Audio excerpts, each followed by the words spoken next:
G'day subscribers and welcome to Jive Talk and Garage. Today we're going to talk about something that every Holden needs, a front sway bar.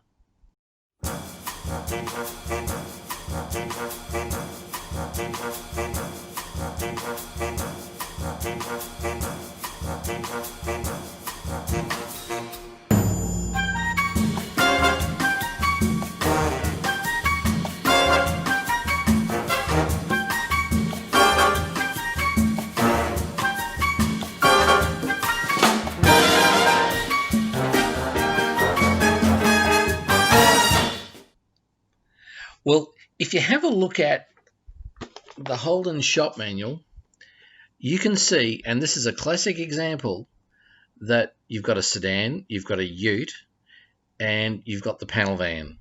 Now, if you look, the ute's got the smallest roof, the sedan's got the second smallest roof, and the panel van's got this really long turret. So there's all of that weight creating a different center of gravity to every one of these cars. Now, every FJ that I've bought has not come with a front sway bar. So you're going around a corner, and instead of going around a corner flat, because you'll break into a corner and accelerate out of it, every time you break into a corner, what's happening with physics is it's wanting to continue inertia and make your car do that as you go around a corner.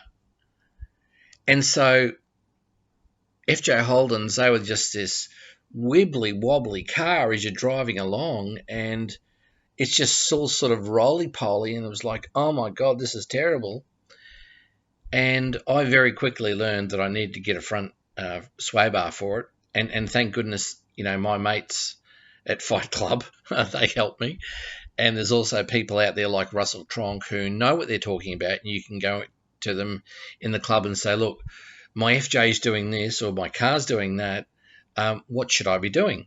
And they'll say, I know exactly what you need. And in this instance, it was a front sway bar.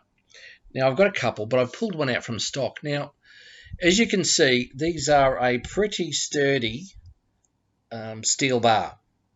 And so what they're trying to do is connect suspension to suspension. Now, they go up underneath the front of the car. And what you do is you have these, they're like a clamp really, and they hook onto the wishbones of the car. You know, here's some farm fresh ones so that you can actually, you know, see them with the tabs and whatever. And so you have them. You've got the linkages that go into the clamps, and then on the other side of the linkage is where the eyes, those circles of the front sway bar connect into.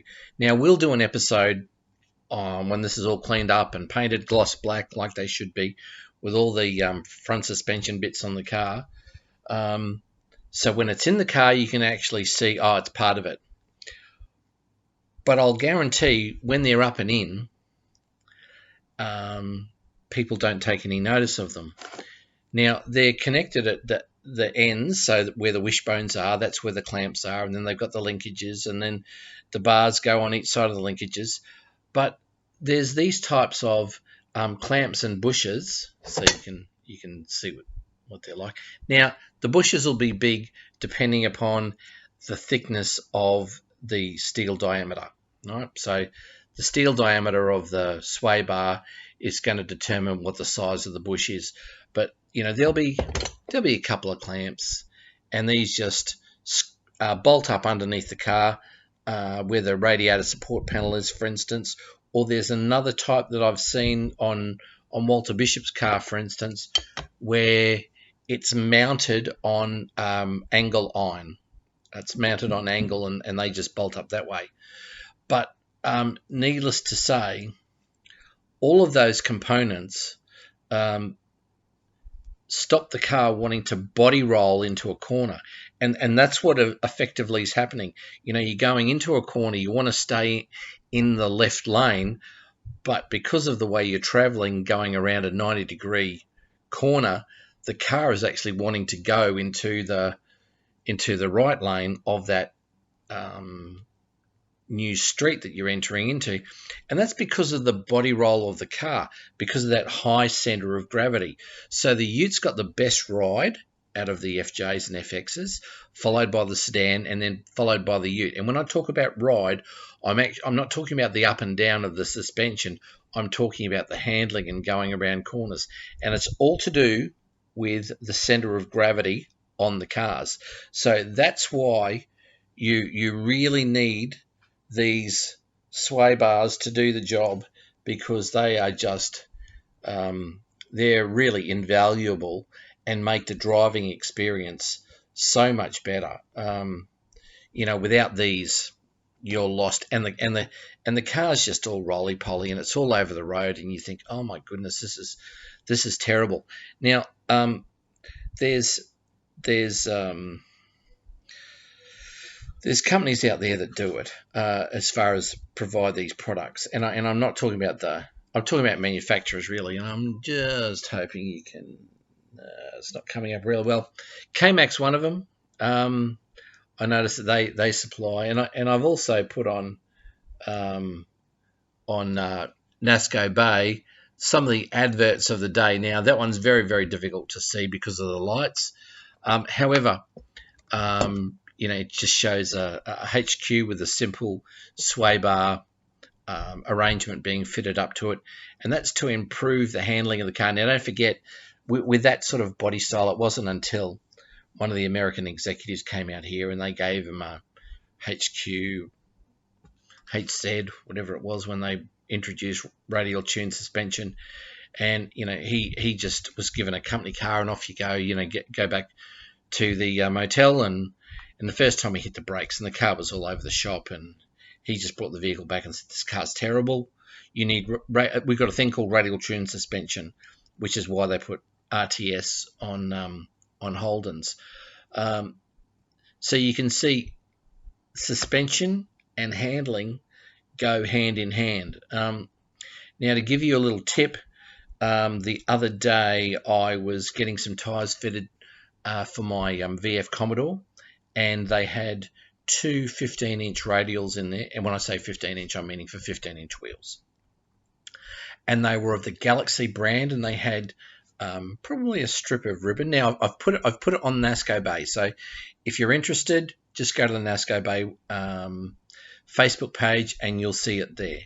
But there was two sizes. There was a 185, but they were a bit too wide for your Holden. Now, don't forget the 48 and the FJ 4-inch rims.